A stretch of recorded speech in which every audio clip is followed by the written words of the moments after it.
നമസ്കാരം. പണ്ടൊക്കെ പട്ടികൾ ഓരിയിട്ടാൽ പലരും പറയും, ഓ കാലനെ കണ്ടിട്ടാ ഇവിടെ ഇപ്പോൾ ആരാണ്ട് മരിക്കാൻ തുടങ്ങുകയാണ്, അതുകൊണ്ട് കാലൻ വന്നിട്ടുണ്ട്.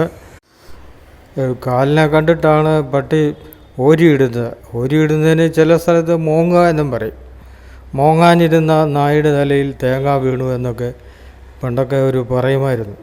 ഇപ്പോൾ പട്ടികൾ അങ്ങനെ മോങ്ങാറില്ല. എന്താ കാരണമെന്ന് വെച്ചാൽ അതിനൊരു സൂചനയുണ്ട്. ഇപ്പോൾ പട്ടികൾ മോങ്ങാറില്ല, കുരയ്ക്കുകയാണ് ചെയ്യുന്നത്. എന്തെങ്കിലും ശബ്ദം കേട്ടാൽ ഉടൻ തന്നെ കുരയ്ക്കും. അങ്ങനെ ആയി തീർന്നിരിക്കുകയാണ് പട്ടികളിപ്പോൾ. അപ്പോൾ ഇപ്പോൾ ലോകത്തിൽ അപായ സൂചനയില്ല, അല്ലെങ്കിൽ മരണത്തിൻ്റെ സൂചനയില്ല എന്നാണ് അർത്ഥം. എന്തിൻ്റെ മരണമെന്ന് വെച്ചാൽ സൂചനയെന്ന് വെച്ചാൽ ഭൂമികുലുക്കമോ അല്ലെങ്കിൽ എന്തെങ്കിലും മലയിടിച്ചിലോ ഉരുൾപൊട്ടലോ ഒന്നുമല്ല സൂചന തരുന്നത്. അത് ഭക്ഷ്യക്ഷാമം നേരിടുമ്പോഴാണ് പട്ടികൾ ഓരിയിടുന്നത്. ഒരുപക്ഷെ ഇന്നത്തെ ആളുകൾ അധികം പേരും ഈ പട്ടിയുടെ ഓരിയിടൽ അല്ലെങ്കിൽ മോങ്ങൽ കേട്ടിട്ടുണ്ടാവില്ല. അതൊരു വല്ലാത്ത ദീനസ്വരമാണ്, ഭയപ്പെടുത്തുന്നതുമാണ്. അത് ഇപ്പോൾ അത് ഇരിക്കുന്ന വീട്ടിൽ പട്ടിണിയാണെന്നുള്ള സൂചനയാണ് അത് തരുന്നത്. കൂടാതെ നാട് മുഴുവനും പൊതുവേയും പട്ടിണിയാണ് അല്ലെങ്കിൽ പട്ടിണി കാലമാണ് എന്നൊക്കെ അറിയിക്കാനാണ് പട്ടികൾ ഓരിയിടുന്നത്.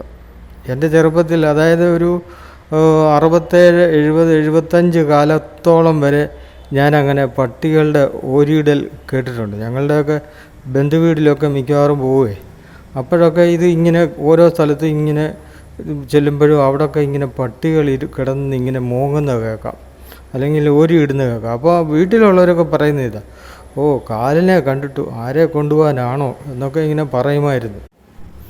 ഒരു വീട്ടിലെ പട്ടി ഓരിയിട്ടാൽ ആ പട്ടിയും ഉടനെ മരിക്കും, അതിലുള്ളവരും മരിക്കും എന്നൊക്കെയാണ് അതിൻ്റെ ആശയം മറ്റുള്ളവർക്ക് വ്യക്തമാകുന്നത്.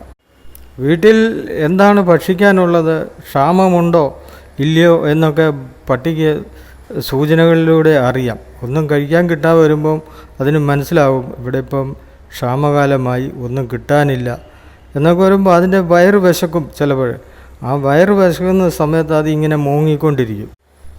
അതല്ലാതെ കാലനെ കണ്ടിട്ടൊന്നുമല്ല. പക്ഷെങ്കിൽ ഒരർത്ഥത്തിൽ അത് ശരിയാണ്. കാലൻ വരാറായി, വീട്ടിലും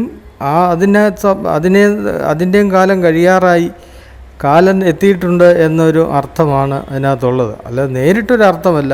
കാലനെ കണ്ടിട്ട് ആണോ അല്ലയോ എന്ന് നമുക്കറിയില്ല. കാലിനെ കണ്ടിട്ടായാലും അല്ലെങ്കിലും ഇപ്പോൾ മരണം സംഭവിക്കും, ആ പട്ടിക്കും സംഭവിക്കും, ആ വീട്ടിലുള്ളവർക്കും ചിലപ്പോൾ സംഭവിക്കാമെന്നുള്ള സൂചനയാണ് അത് തരുന്നത്.